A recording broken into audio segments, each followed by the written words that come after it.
오늘 하나님께서 우리에게 주시는 말씀 같이 보겠습니다. 마태복음 11장 7절에서 11절 말씀입니다. 신약 성경 제일 앞쪽에 보시면 마태복음이 있습니다. 마태복음 11장 7절에서 11절 말씀입니다.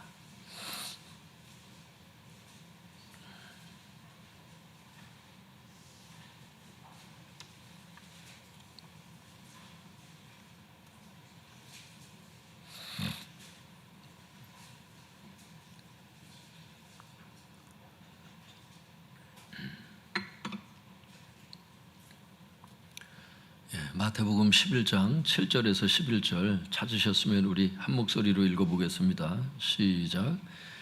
그들이 떠나매 예수께서 무리에게 요한에 대하여 말씀하시되 너희가 무엇을 보려고 광야에 나갔더냐? 바람에 흔들리는 갈대냐? 그러면 너희가 무엇을 보려고 나갔더냐? 부드러운 옷 입은 사람이냐? 부드러운 옷을 입은 사람들은 왕궁에 있느니라. 그러면 너희가 어찌하여 나갔더냐? 선지자를 보기 위함이었더냐? 옳다, 내가 너희에게 이르노니 선지자보다 더 나은 자니라. 기록된 바 보라, 내가 내 사자를 내 앞에 보내노니 그가 내 길을 내 앞에 준비하리라 하신 것이 이 사람에 대한 말씀이니라.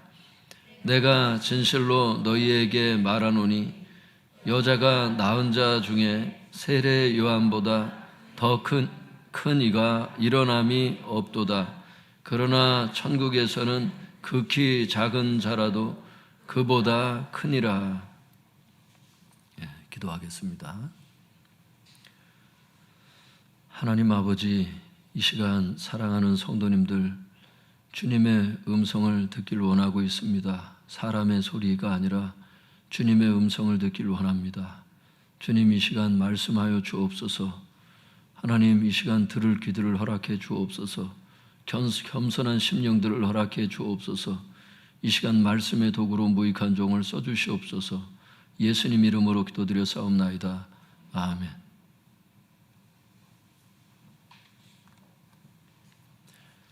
제목을 한번 따라해 보겠습니다. 요한에 대한 예수님의 평가. 다시 한번 해보겠습니다. 요한에 대한 예수님의 평가.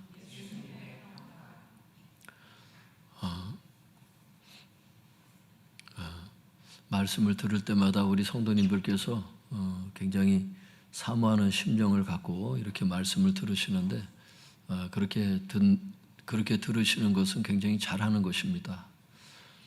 하나님의 음성을 듣고 돌아가는 사람도 있고요. 그냥 한 시간 공치다가 그냥 가는 사람도 있고 이래요. 제가 분명히 말씀드리지만 진짜 그렇습니다. 그래서 그 시간을 어떻게 하나님 앞에 유용하게 잘 보내느냐, 그건 겸손한 마음입니다. 이따가도 나오겠지만 귀 있는 자는 들을지어다. 오늘 맨 마지막에 보면, 이따가 보면 그 15절 말씀에 그렇게 말씀하세요. 귀 있는 자는 들을 수 있는 귀를 가지고 있는 사람들인데 육신의 귀를 얘기를 하는 게 아니잖아요. 성경에 보면 하나님께서 귀를 주신 자들이 있어요.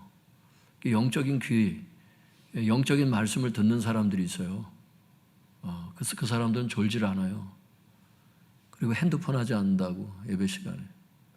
예배 시간에 멍 때리질 않는다고. 정말이에요. 제가 예전에도 한 3시간, 4시간 설교해 본 적도 있거든요. 수분이 지나간 것처럼, 한 10몇 분 지나간 것처럼 대부분 느껴요. 전하는 자나 받는 자나 하나님의 뜻을 잘 받들어서 잘 전하고 잘 받아야 되거든요. 이 시간 간절한 마음으로 잘 받아들이시면 오늘 말씀이 해석하기 굉장히 난해해서 시간이 많이 공을 좀 드려야 되는 그런 말씀 중에 하나거든요.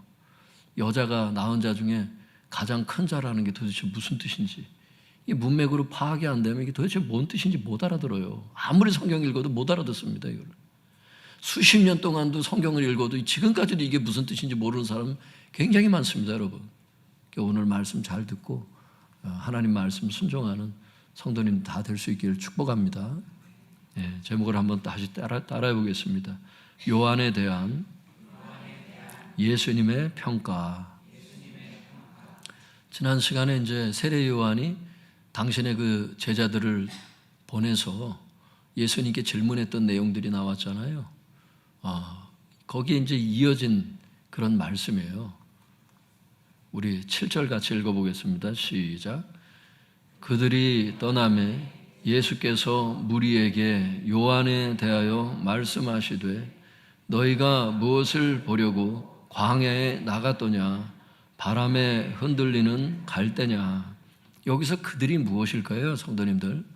그들이 떠나자 주님께서 무리에게 요한에 대해서 말씀하기를 시작하셨다 이렇게 돼 있거든요, 원문에 보면. 그러니까 여기서 그들이 떠나자 예수님께서 이제 말씀하기를 시작하시는데, 여기 그들이라고 하는 것은 요한의 부탁을 받고 예수님께 질문하러 왔던 그 세례 요한의 제자들을 얘기를 해요. 그 세례 요한의 그 제자들이 떠나자 예수님께서 요한에 대해서 말씀을 하셨습니다. 요한에 대해서 무엇을 말씀하셨는가? 이것이 이제 우리에게 교훈이 되고 그 이후에 말씀하시는 것들이 이제 오늘의 메시지가 되는데, 예수님께서 요한에 대해서 무엇이라고 말씀하셨는가? 그게 9절에 나와요. 9절 같이 읽어볼까요? 시작. 그러면 너희가 어찌하여 나갔더냐? 선지자를 보기 위함이었더냐? 옳다. 내가 너희에게 이르노니 선지자보다 더 나은 자니라. 여기서 더 나은 자니라 할 때 그 나은이 큰 이런 뜻이거든요. 그러니까 선지자보다 더 큰 자다 이런 뜻이에요. 그러니까 주님께서 말씀하시는 거예요. 너희가 광야에 나가서 세례 요한 설교 들었는데 9절에 보니까 그러면 너희가 어찌해서 그 광야 나갔냐는 거예요. 선지자를 보기 위해서 나갔더냐? 옳다. 그게 무슨 얘기예요? 주님께서 세례 요한을 뭐로 말씀하시는 거예요? 그렇죠. 선지자라고 말씀하시는 거예요. 그리고 더 나아가 선지자보다도 더 큰 자다 이렇게 말씀을 하시는 장면인 거예요, 그것이. 세례 요한은 뭐냐? 선지자입니다. 그런데 선지자보다 더 큰 자예요. 근데 구약에 보면은 여기 그 13절에 보면은 구약의 마지막 선지자가 세례 요한입니다. 13절, 그 밑에 13절 같이 읽어볼까요? 시작. 모든 선지자와 율법이 예언한 것은 요한까지니. 그러니까 모든 선지자와 율법은 구약을 얘기를 하잖아요. 왜냐하면 선지자와 율법으로 기록되어 있잖아요, 구약 성경은. 그래서 구약이 요한까지예요. 그리고 예수님부터는 신약이 시작되는 거라고. 성경에 명확히 나와. 예수님께서 지금 말씀하셔요. 너희가 광야에 왜 나갔니? 선지자를 보기 위함이니? 옳다. 그래, 그가 선지자다. 그런데 실상은 선지자보다 더 큰 자다. 그게 뭐예요? 구약의 마지막 선지자. 그것도 선지자보다도 더 큰 자. 그가 누구예요? 세례 요한이라고 주님 말씀하시는 거라.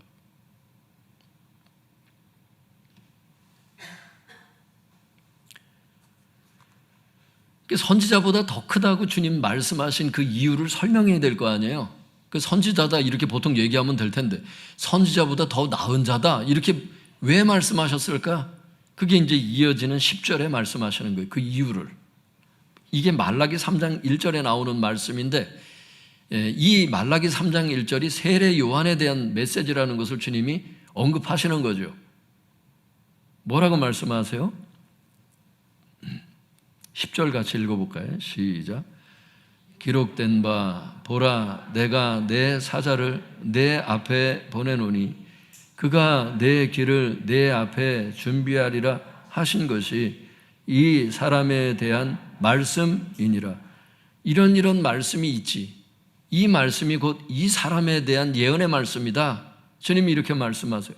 그 세례 요한이 뭐한 사람이냐? 거기 나와요. 내가 내 사자를 내 앞에 보내노니 그가 내 길을 내 앞에 준비하리라. 여기 내 길이라는 게 예수님의 길이거든요.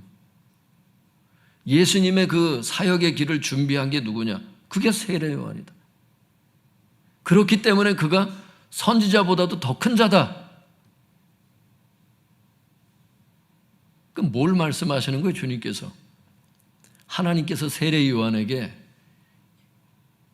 메시아의 길, 예수님의 가시는 그 길을 미리 보내서 세례 요한 보고 준비하라 그랬거든요.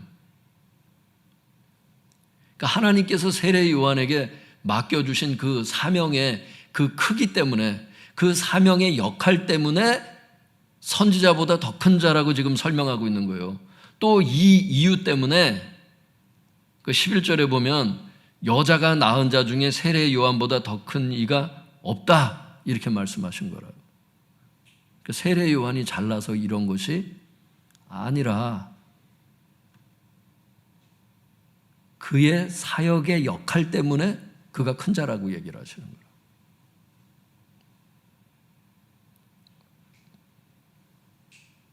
그러니까 정리를 잘 하세요, 성도님들. 그러니까 이 성경이 이제 누가복음에도 있잖아요. 그러니까 이 성경을 읽을 때마다 여러분들이 어떤 생각을 해야 되냐면, 선지자보다 더 큰 자다, 세례 요한은.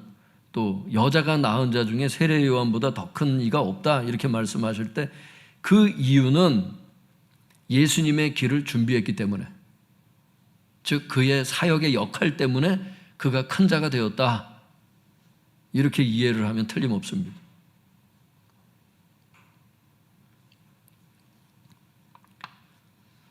그럼에도 불구하고 주님께서 세례 요한에 대해서 11절에 이렇게 또 말씀하시는 거예요.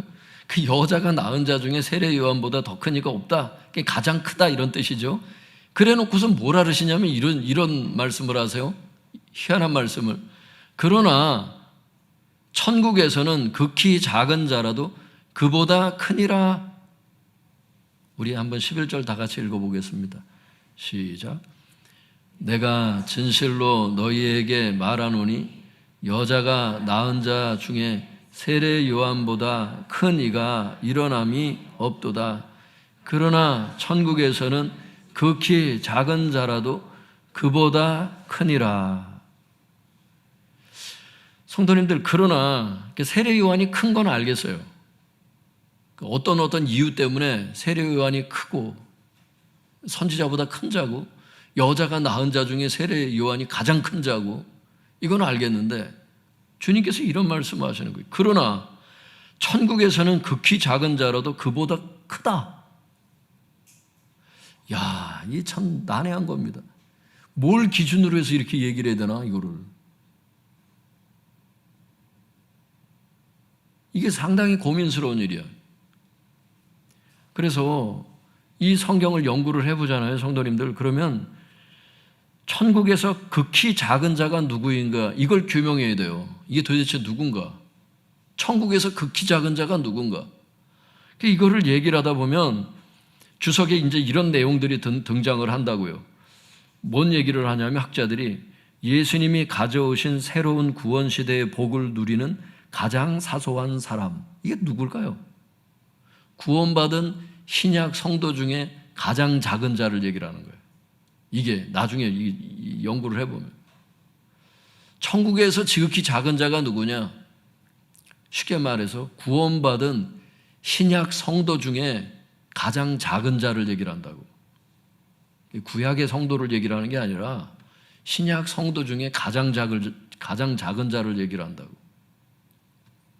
그래서 학자들의 그 주석을 읽어보면 이 구절을 이렇게 해석을 해요. 한번 들어보세요, 성도님들. 세례 요한이 구약의 마지막 사람이잖아. 성경에 분명히 나오잖아. 여기저기 다른 데도 나와요, 이게. 마지막 선지자가 세례 요한이에요. 거기까지가 구약이야. 그리고 오늘 주님께서 그 말씀을 여기 13절에 딱 못 받고 있는 거예요. 그가 마지막 사람이라고. 이게 본문하고 무슨 상관이 있나? 한번 들어보세요. 학자들의 얘기를. 세례 요한이 구약의 마지막 선지자라는 관점에서 그는 옛 언약, 즉 율법 아래에 있는 자였다. 중요한 부분이니까 다시 한번 읽어볼게요. 세례 요한이 구약의 마지막 선지자라는 관점에서 그는 옛 언약, 즉 율법 아래에 있는 자였다. 그러나 예수의 십자가 위에서 흘리신 보혈의 공로를 덧입은 신약 시대의 성도들은 새 언약의 백성들로서 구약의 어떤 위대한 인물보다 더 귀한 존재가 된다는 것이다. 왜냐하면 그만큼 예수 그리스도의 죽으심과 부활이 옛 율법보다 우월한 의미를 지니고 있기 때문이다. 이건 로마서 8장 2절에서 11절에 봐도 나와 있어요. 이건 성경에. 옛 율법의 신앙생활했던 성도들과 다르게 성령이 임한 시대에 했던 성도들은 율법이 하지 못했던 것들을 성령께서 그 율법을 실행할 수 있도록, 실천할 수 있도록 해주신다는 의미에서 여러분, 구약과 신약은 명백히 달라져요. 예수님이 오신 이후의 시대가. 왜냐하면 그만큼 예수 그리스도의 죽으심과 부활이 옛 율법보다 우월한 의미를 지니고 있기 때문이다. 그 신약이 그 구약보다 더 뛰어나다. 그러므로 예수를 믿음으로 새 언약 아래에 있게 된 우리들은 그 어떤 세상적 지위도 부럽지 않으며 그 어떤 기쁨보다도 더 큰 기쁨을 누리게 될 것이다. 천국에 들어갔을 때 여러분, 구원받은 신약 성도 중에 가장 작은 자라 할지라도 세례 요한보다 더 큰 자가 된다는 거예요. 궁극적인 구원을 받은 자에 대해서는 마지막까지 구원을 성취하는 자가 돼야지. 예수 믿다가 중간에 탈락하는 사람들 되지 마시고, 예수 믿다가 세례만 받아놓고 교회 안 나오는 이런 사람 되지 마시고, 적어도 천국까지 들어간 신약 성도는 구약 성경 중에 가장 위대한 선지자라고 얘기할 수 있는, 여자가 낳은 자 중에 가장 큰 자라고 얘기할 수 있는 세례 요한보다 더 큰 자라는 거예요. 누가? 신약 성도, 구원받은 신약 성도 중에 가장 작은 자라 할지라도 천국에 들어간 사람 중에. 그게 우리라는 겁니다.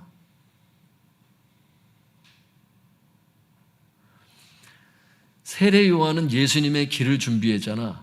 근데 신약 성도는 그 예수님을 실제 그 은혜를 누린 사람들 아니야. 질적으로 다른 거예요. 이 말은 신약 성도를 살고 있는 성도들이 내가 얼마나 귀한 존재가 됐는지를 알아야 된다는 거죠. 그러니까 돈이 조금 없는 것 같고 조금 넓은 집에 못 사는 것 때문에 불평할 때가 아니에요, 여러분. 우리가 누구인지를 알게 되면 오늘 이걸 말씀하시는 거라고, 성경이.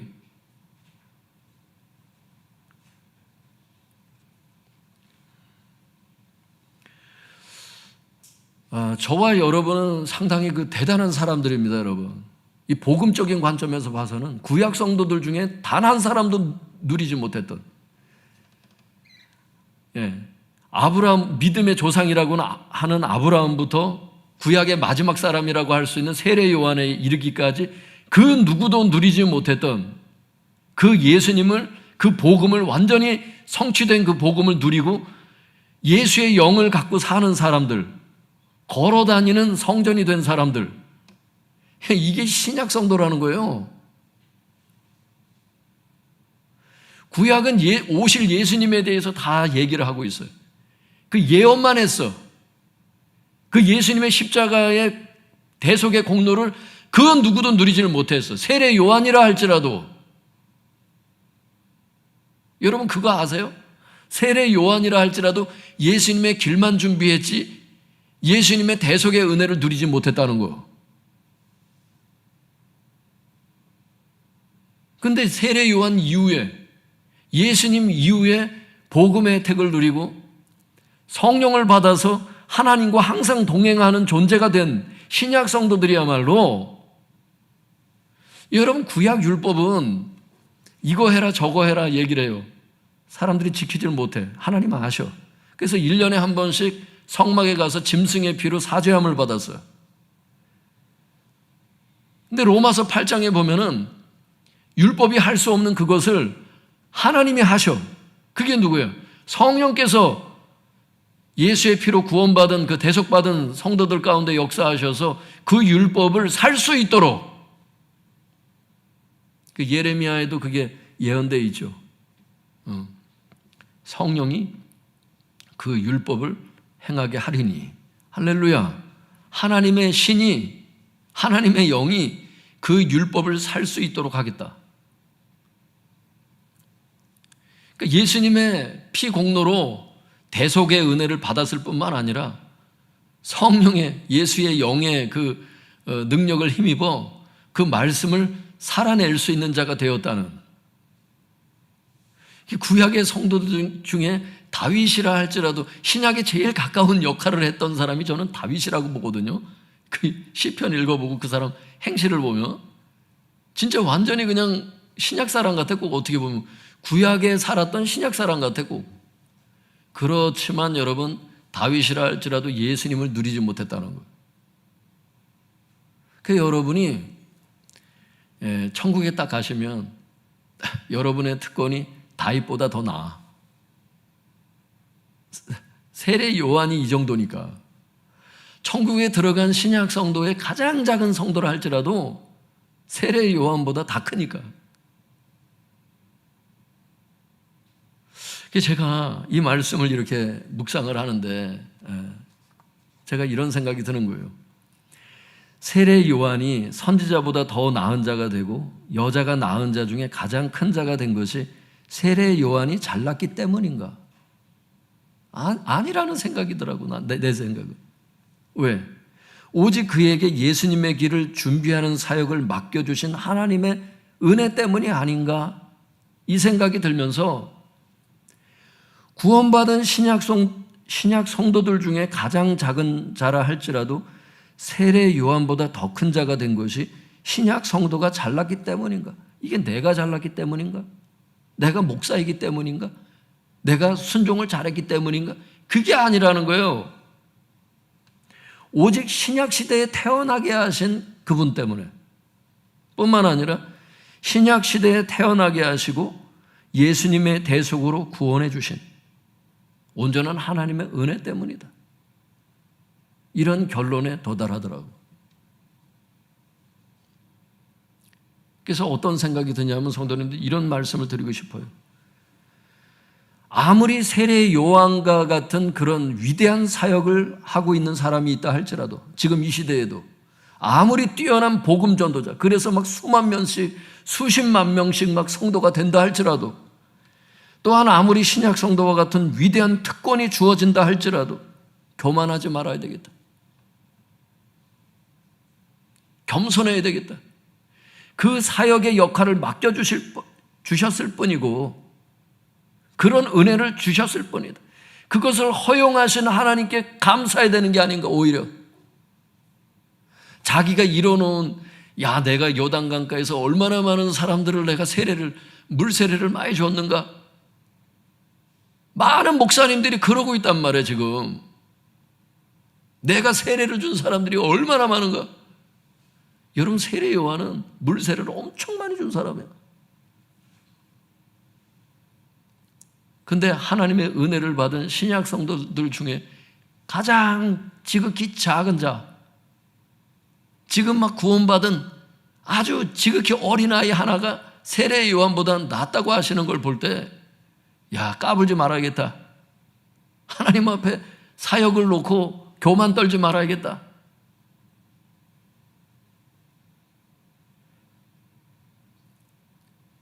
하나님의 무수한 특권들이 많이 있거든요. 재정뿐만 아니라 세상에서 하나님께서 머리가 되게 하시는 사람들 많이 있거든.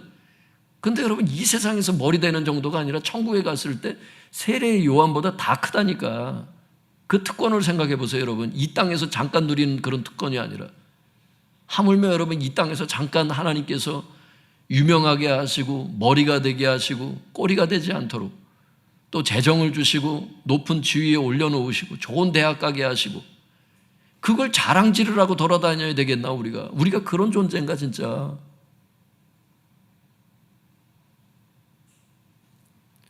그 은혜를 알고 나니까 이러면 안 되겠다. 오히려 사역의 역할을 맡겨주신 하나님께 모든 영광을 올리고 감사를 드려야 되는 게 아닌가.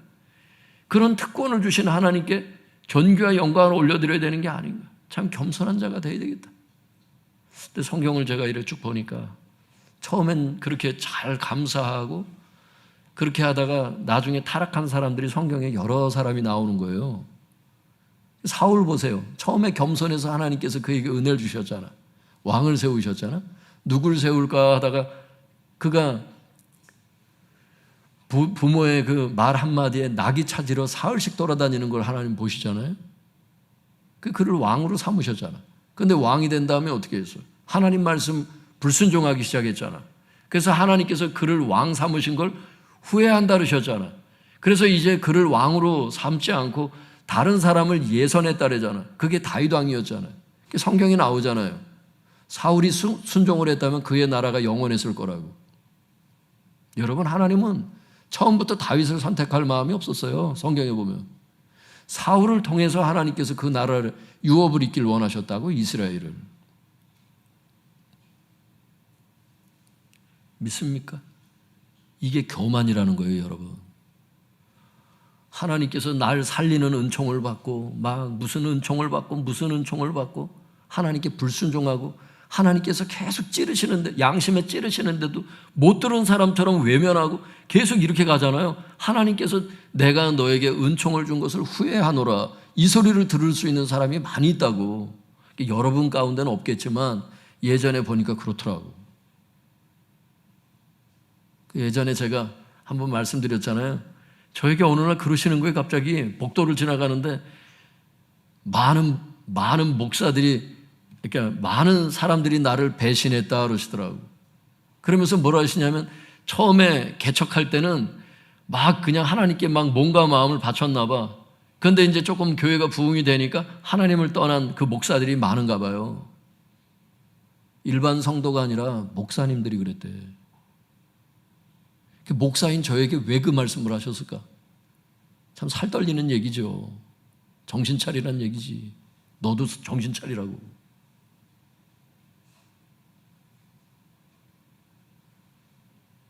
제가 그 하나님의 그 감동을 받았을 때, 우리나라에서 내노라 하는 진짜 그 큰 교회 부목사를 제가 하고 있을 때인데, 제가 그 교회는 밑에가 대리석 바닥이거든. 거길 걸어가고 있는데 주님께서 그 복도를 지나가고 있는데 나한테 그 말씀을 하시더라니까. 교회 다 크게 했다고. 아파트 크게 내가 뭐 했다고. 뭐 집을 크게 내가 지었다고. 떵떵거리고 있을 시간이 아니에요, 여러분. 지금 하나님께서 사람을 축복하신 이후에 사람에게서 뭘 보실까? 그건 겸손을 보시더라고. 겸손을. 교만하면 끝이더라고. 여러분, 이런 거 아세요? 올라가기는 쉬운데 올라가기는 어려운데 이 꼬꾸라지는 거는 단 한순간이더라니까. 막 CEO가 되고 막 무슨 제주 직원장이 되고 막 올라갔는데 음란 행위를 해서 신문에 나왔잖아요. 그냥 그 자리에서 그냥 거기서 그냥 나락으로 올라가서 떨어지는 게 이 나락의 폭이 더 커요. 이 위치 에너지가. 이 떨어지는 이 위치 에너지가 더 크다니까. 올라가면 올라갈수록 떨어지는 이 아픔이 얼마나 큰지 몰라, 사람은. 근데 사람들은 어때? 어떻게 하면 올라가는지에 대한 것만 신경을 써요. 어떻게 하면 돈을 더 벌까 이 생각만 한다니까? 이걸 어떻게 유지하고 여기에서 어떻게 이걸 관리해야 되는지를 배우질 못한 거야, 지금까지. 그 누구도 얘기를 안 해줘. 학교에서도 다 무슨 좋은 대학 가는 것만 교육하지, 좋은 대학 들어간 다음에 어떻게 관리해야 하는지, 어떻게 하나님께 버림받지 않는지 이런 걸 얘기해 주는 사람이 없다니까?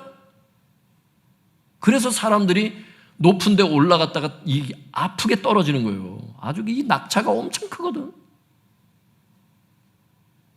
여러분 자녀들을 어떻게 키우고 싶으세요? 올라가는 것만 가르쳐 주는 분들 되고 싶으세요? 아니면 이 아이가 인생을 사는 동안에 타락하지 말고 계속 유지하고 오히려 독수리가 올라간 것 같이 하나님께 더 나아가는 이런 정말 뛰어난 자가 되게 하고 싶으세요? 오늘 주님께서 그걸 우리에게 묻고 계신다고. 너는 네 자녀가 어떻게 되길 원하니? 너는 어떤 삶을 살길 원하니? 우리 양심에 지금 녹화하신다고.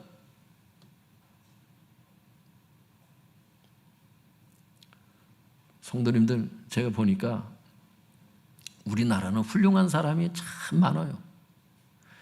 음악 프로그램을 보면 이 작은 나라에 노래를 잘하는 사람이 어떻게 이렇게 많이 나오는지.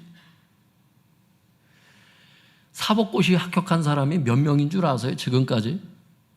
사시에 합격한 사람이 몇 명인 줄 아냐고. 그 사람들이 머리가 다 나쁜 사람들이 아니에요. 그런데 지금 우리나라 이 도덕성이 이렇게 돼. 그래서 제가 깨달은 건 그거예요. 사람이 똑똑하고 안 똑똑하고 이게 사회를 변혁시키는 게 아니구나. 하나님의 은혜가 임해야 되는구나. 양심이 임해야 되는구나.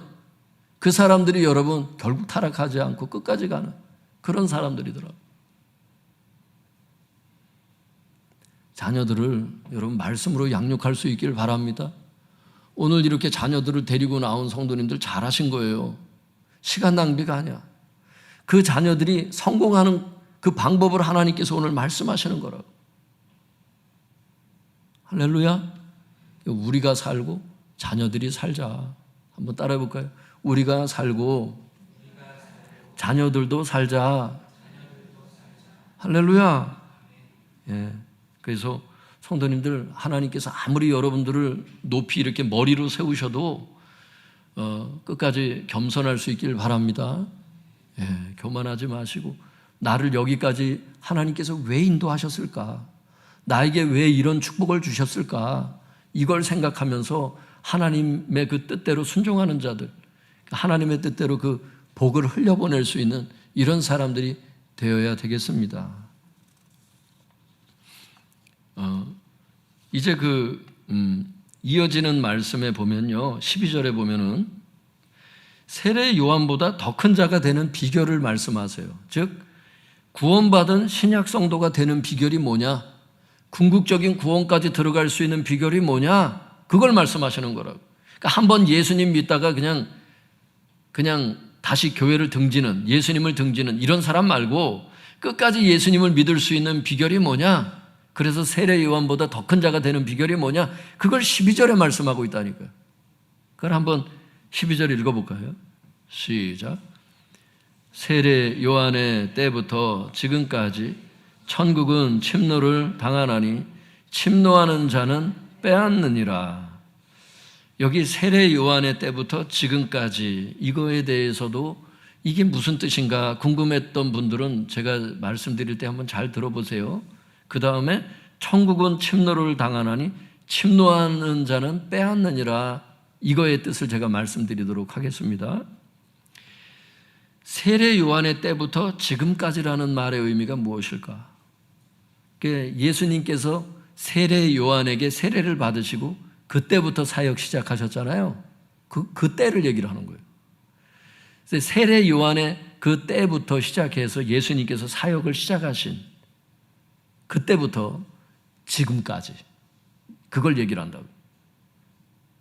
세례 요한에게 세례를 받으시고 사역을 시작하신 그 때로부터 지금까지, 그걸 줄여서 세례 요한의 때부터 지금까지 이렇게 말하는 거예요. 그러면 천국은 침노를 당하나니 침노하는 자는 빼앗느니라. 이게 이제 중요한 건데, 그러니까 그때부터 지금까지 어떤 사람이 천국 들어간대요? 천국은 침노를 당하나니 침노하는 자는 그 천국에 들어간다는 거예요.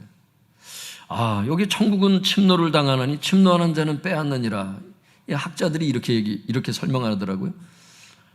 하나님의 나라가 이 세상에 강력히 침입해 들어오고 있고, 그러니까 천국이 침노를 당한다는 게 침노를 한다는 뜻이에요, 원래는.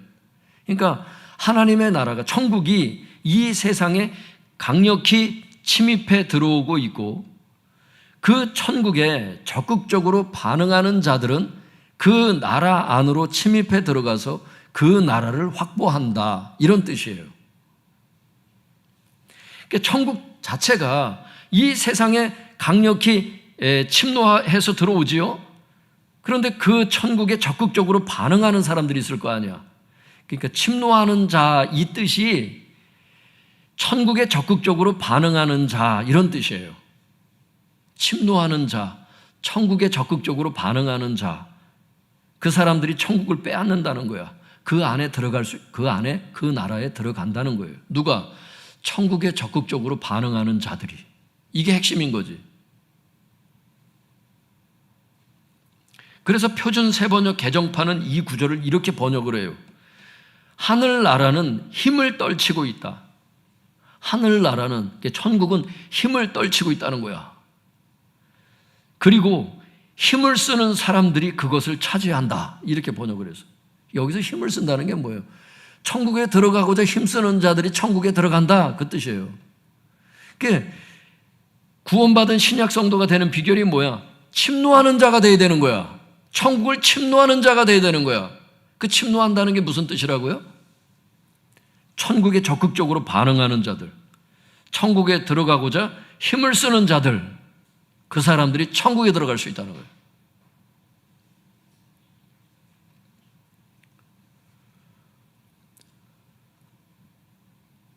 성도님들, 지금까지 우리는 천국에 대해서 많이 들었어요.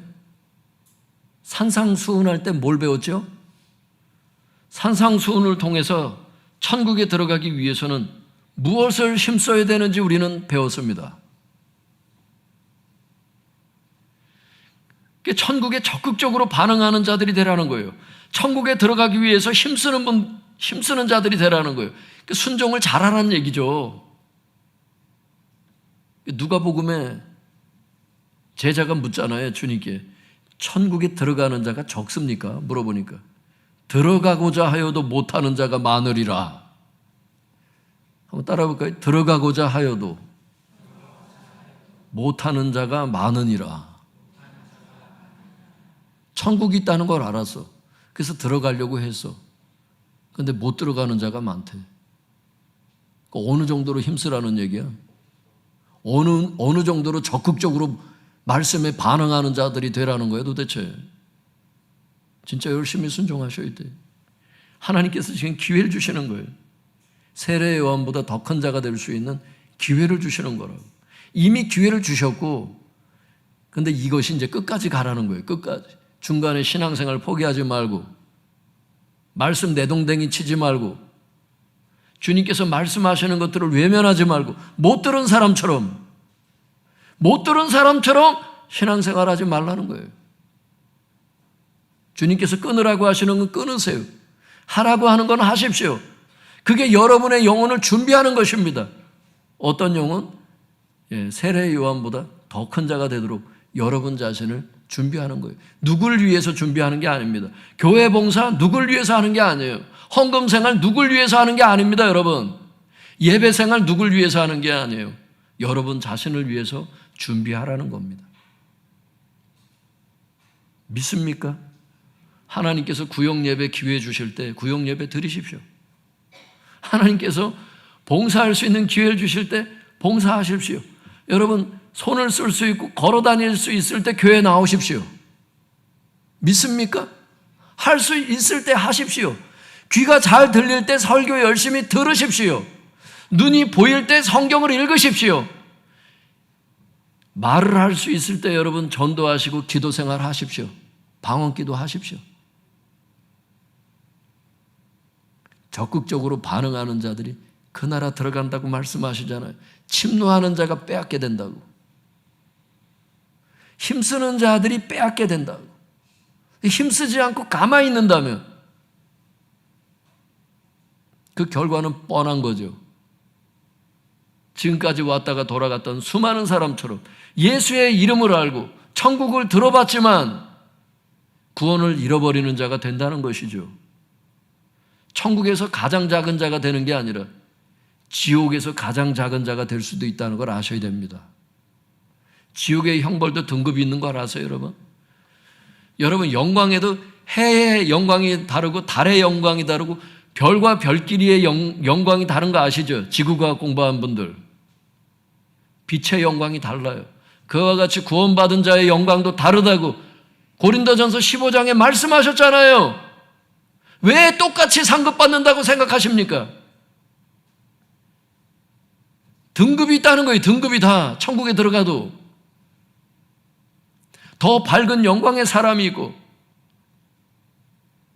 더 낮은 자가 있고, 그러나 궁극적인 구원을 얻은, 그래서 천국에 들어간 신약 성도들 중에 가장 작은 자라 할지라도 세례 요한보다는 크게 될 것입니다.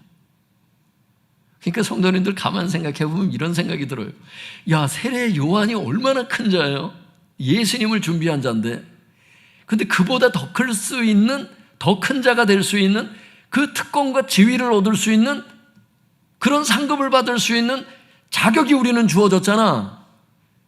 근데 이 자격을 다 날려버린다면, 대충 신앙생활에서 다 날려버린다면 구약 성도들보다도 못할 수도 있는 거야. 지옥에 가는 사람들은.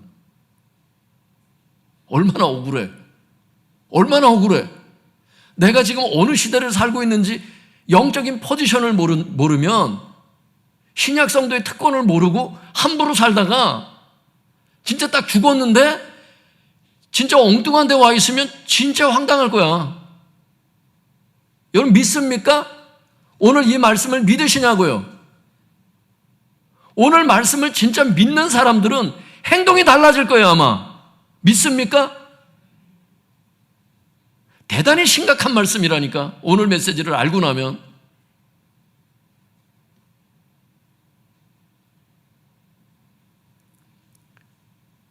우리 마지막 말씀 거기 15절 읽어볼까요, 성도님들? 15절 시작. 귀 있는 자는 들을지어다. 여기 귀가 없는 사람이 어딨냐고. 대체적으로 장애를 가진 분들 외에는 그 당시에도 대부분 다 귀를 갖고 있었죠. 근데 귀 있는 자는 들으래. 여러분, 이 귀 있는 자가 뭘까? 제가 찾아봤어요. 그랬더니 이렇게 돼 있더라고요. 영적으로 귀가 열린 자, 곧 하나님의 말씀을 듣고 그 진리를 깨달을 수 있는 자.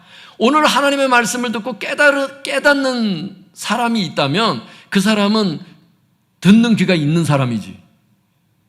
영적인 소리를 지금 들은 사람들이니까. 그런데 말씀을 들었는데 지금 하나도, 뭔 얘기를 들었는지 하나도 모르는 사람이 있을 수 있거든. 이 사람은 귀가 없는 사람이지 지금.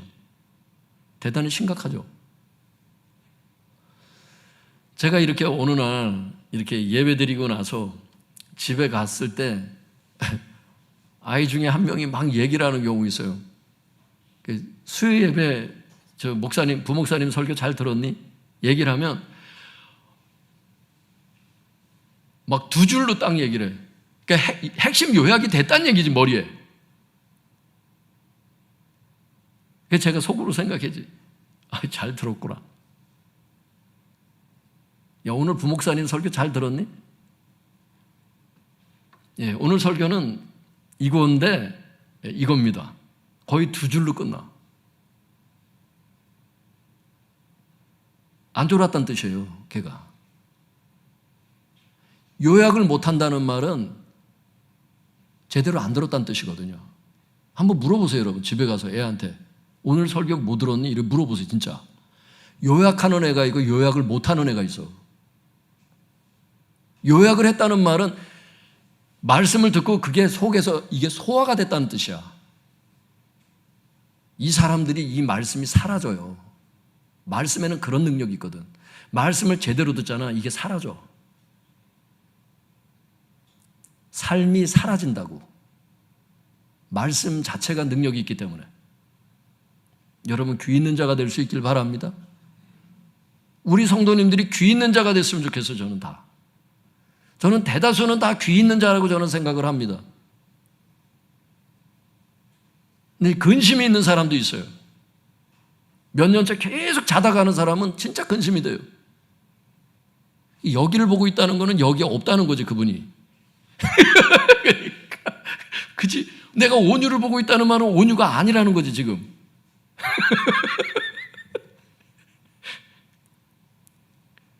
누굴까? 그잖아. 자는 누굴까?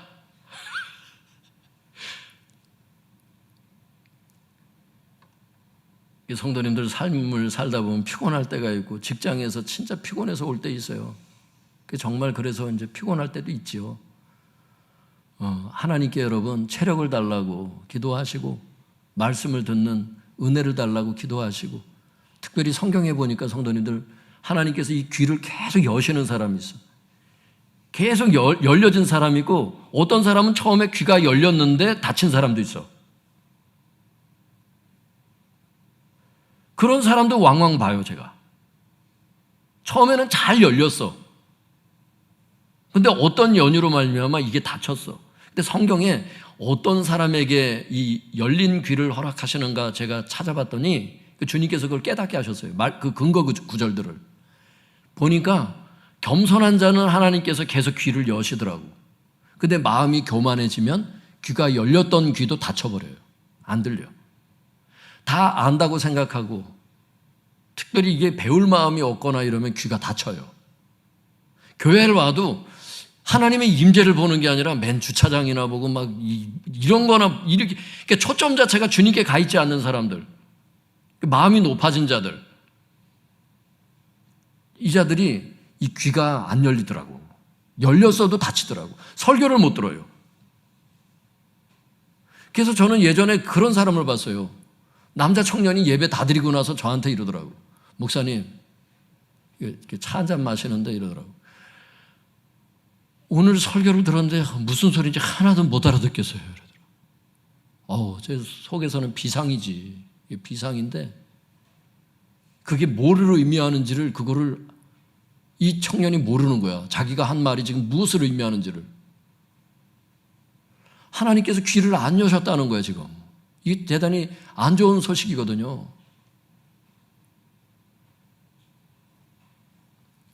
사랑하는 성도님들, 하나님 보실 때 항상 이 겸손한 마음을 품을 수 있기를 바랍니다. 주님 아니면 안 됩니다. 이런 마음을 항상 가지셔야 돼요. 주님만 의지하는 생각을 항상 가지셔야 돼요. 자기를 의지하지 마세요. 사람들을 의지하지 마세요. 그 무엇을 의지하지 마세요. 주님을 의지하세요. 그게 겸손이랍니다. 그리고 권위에 순복하는 게 겸손이랍니다. 교회의 권위자가 누구예요? 주의 종들의 그 권위를 우습게 여기고 그들의 인도를 우습게 여기고 이걸 교만으로 보십니다. 성경에 나오잖아요. 가정의 권위자는 누구예요? 부모잖아요. 부모의 말씀 우습게 여기는 애들. 여러분 말씀이 열릴 리가 없지. 그래서 여러분 채찍질을 가해서라도 애들 겸손시키라는 거예요. 성경에 초다를 금하는 자는 그 자식을 미워하는 자니라 말씀하잖아. 책망 없이 어떻게 애들을 기르냐고. 회사에 가면 어떤 사람이 겸손한 사람이에요? 까다로운 상사를 할지라도 그 권위에 순복하는 자들이 겸손한 자라고 베드로전서 3장에 나오잖아요. 여러분 회사에 가서 겸손한 자가 되라는 거야? 아니야. 하나님께서. 여러분 국가의 수반은 누구야? 대통령이잖아.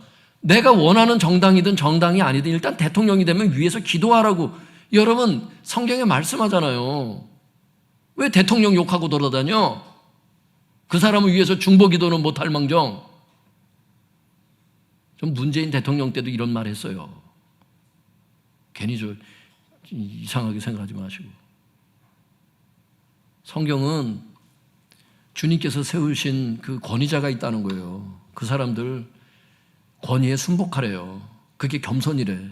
교회에서는 목사님들한테 겸손하게 행하고 그 말에 순종하고. 믿습니까? 근데 다 그러는 게 아니거든. 집에 가면 부모를 대적하고, 회사 가면 회장 욕하고, 자기 과장 욕하고, 하여튼 가는 곳마다 자꾸 역행하는 사람들이 있거든. 그게 이제 어렸을 때 그런 가정에서 큰 경우가 있어요. 어떤 분들은 부모다운 역할을 못했던 그 부모 밑에서 큰 사람들이 부모 욕을 자꾸 하는 그 습관 때문에 어딜 가면 지도자하고 자꾸 트러블이 생겨. 대학교 가면 그 선배하고 또 트러블이 생기고 교수님하고 싸우고 이렇게 되는 거예요. 그게 그 습관이에요. 빨리 고치셔야 돼. 그 상처 때문에 그런 거예요. 그 사람이. 한번 따라해 볼까요? 상처 때문에 그렇다. 이렇게 해보세요. 상처 때문에 그렇다. 여러분, 주님께 나오면 주님께서 다 치료하시는 것을 알 수 있기를 바랍니다. 그렇게 하셔서 여러분 겸손하셔서 이 귀가 계속 열린 상태가 유지되셔서 하나님의 음성 듣는 게 어렵지 않고 늘 그분이 말씀하셔서 늘 동행한다는 걸 내 심령도 알 수 있는 이런 영적인 상태의 사람들이 다 될 수 있기를 축복합니다. 그래서 말씀 잘 듣고 순종해서 천국에 모두 들어가셔서 세례 요한보다 다 큰 자가 될 수 있기를 축복합니다. 기도하겠습니다.